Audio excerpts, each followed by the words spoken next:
What if everything you thought you knew about Edwin's fate in the FNAF universe was wrong, and potentially even Henry's? A hidden detail has just been uncovered in the new Secret of the Mimic update, and this clue could confirm a character's survival and rewrite FNAF lore as we know it. So prepare yourselves, because this is going to be a FNAF lore bombshell. Oh, and just before we get into it, hit that subscribe button for plenty more FNAF content coming up on the channel. You don't want to miss any of it, so hit subscribe right now. Otherwise, the Mimic will come for you. Now, once I first played Secret of the Mimic, I checked every nook and cranny to see if there was any hint at anyone being alive in the MCM factory, but no, zippo, nothing. But then this new Secret of the Mimic update came out, and as I was exploring the factory, I saw this. Now, this wasn't here before. It's likely this was added in the new recent update. Now, I know it's quite hard to make that out, but that is a moving silhouette of a person in the manager's office, and it's literally moving back and forth across the room. But wait, this is the same office where we see the Digityper, you know, that little robot which is typing on a typewriter machine. But get this, the Digityper is stationary. It doesn't move around, and the silhouette in the window doesn't look like the Digityper, and it is moving from left to right. Oh, and get this silhouette is seen in the window after the Jackie chase, and the Digityper has been destroyed, literally removing the theory that this is the Digityper. Nope, that is an actual person. But who could this person be? Oh, and things only start to get more wild after this. You see, Steelwall actually programmed this silhouette in. That's actually what it's called in the game files. But before we get any further, full disclosure, I wasn't the first one to discover this. I first seen it by a post made by Frailty717 on Reddit, and they showed me that this was coded into the files, and the file name for this silhouette is literally Warehouse 00 silhouette, meaning this isn't a glitch or just some random thing. They put this in this window for us to see, meaning this is a living person inside the MCM factory. But who would be alive knocking around this factory and in the manager's office? Well, there's only a few people will come to mind. Let's go to the most obvious first, and that is Henry, right? And that is Edwin. Does this literally confirm Edwin's existence? Sorry, I mean that Edwin is still alive after the M2 attack. Personally, I never thought that because I covered it in my other theories. But let's not forget, Edwin isn't the only character which we can cover. There are other people who have known to been in the MCM factory. William Afton, Henry Emily. Now don't worry, we'll cover on to them later. Let's stick with Edwin for now. But first off, let's examine the silhouette. You can clearly see this is a silhouette of a fully grown adult, not a child. So that rules out a child such as David, etc. being alive in the factory. This is an adult silhouette. We know that just by looking at the size of the silhouette and comparing it to the actual environment and size around it in the office. Makes sense. And let's say this is Edwin and it confirms his existence. How would Edwin be able to stand? I mean, in the log, you know, the one we find in his house upstairs, it becomes quite clear that he can't stand or even move. And just so we're all on the same page, have a listen to this. Response. Emergency. Call for help. Daddy's busy, buddy. Why don't you go outside and play?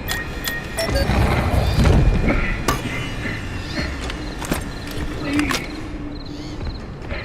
I can't move. I can't feel my legs. You know, speaking of legs, what do you think? I just finished mine. There are still a few kinks to work out. I'm sorry, M2. Ask your mom if she's not busy. M2, help!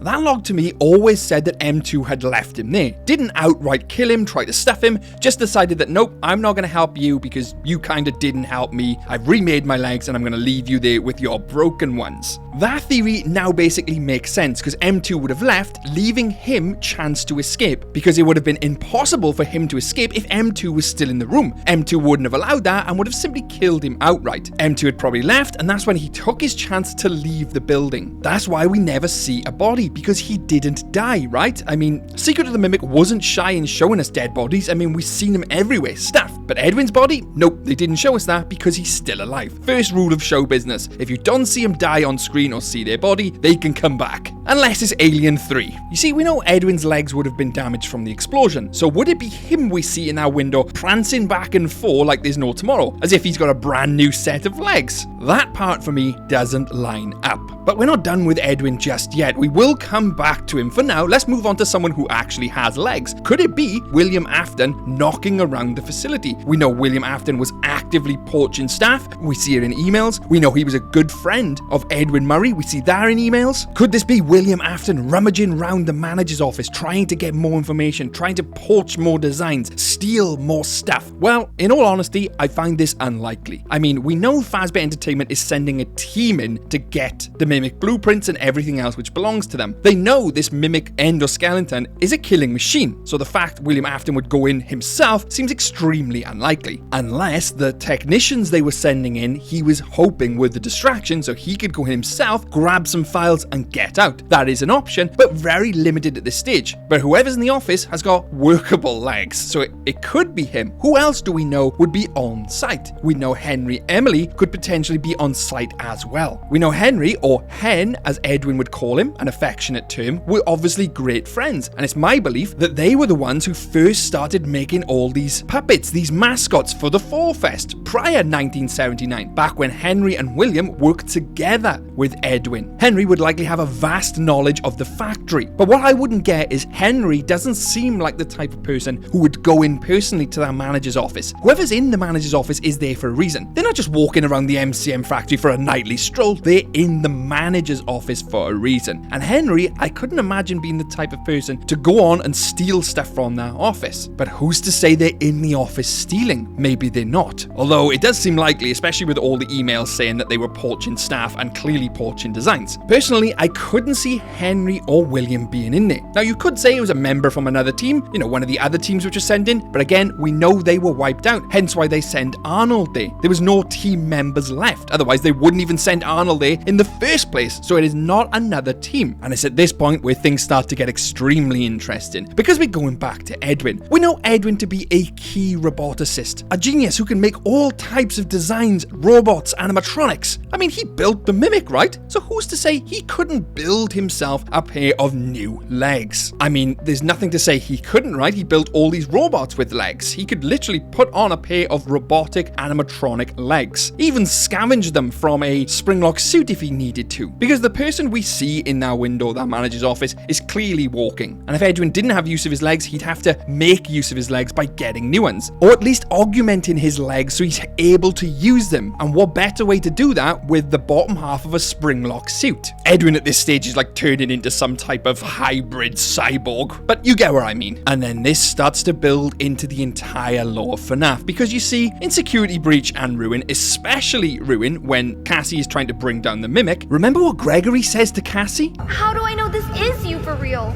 Is there another option? You need to get out of there now! How?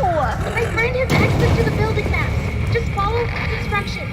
What friend would know the entire underground facility, the tunnels, everything buried below the Pizzaplex? Who would know that type of thing? Well, someone who obviously designed it, possibly even built it all, was down there themselves, Edwin Murray. You see, in the books, Edwin Murray does come back in the future to work for Fazbear Entertainment as a board member, proving that obviously that his age wouldn't be a problem here. So perhaps he's the one in the future who helps Gregory, that friend, to bring down his creation, bring down the Mimic. All them years later, bringing down the endoskeleton, which is potentially haunted by his dead son. And then when you start thinking about that, everything starts to come full circle, making sense. It's all been building up to this. That would explain then how they know, how Gregory knows about the MXEX machine, because he was told about it from Edwin, who'd actually built the machine. He told him where to find it. He told them how to stop the Mimic all along. What, Gregory wouldn't just know about this machine, know where to find it, know where to bring it. He had help from someone who'd built it, who knew about this from the very beginning, and who is still alive, because this silhouette shows us he's still alive. That silhouette to me is Edwin Murray, and all this I've just covered, this theory to me proves it. But whoa, hang on. What if this is just simply a spirit in the window? I mean, this is FNAF, there could be a spirit in the window, but let me just shut that down right now, because I know someone will come into the comments and say, this could be a spirit. Hang on. In the file, we know it's called Silhouette. Not spirit, not ghost, silhouette. That means it's a silhouette of a person. And besides, if it was going to be a ghost or spirit, they'd simply just name it that in the files. They wouldn't name it a silhouette.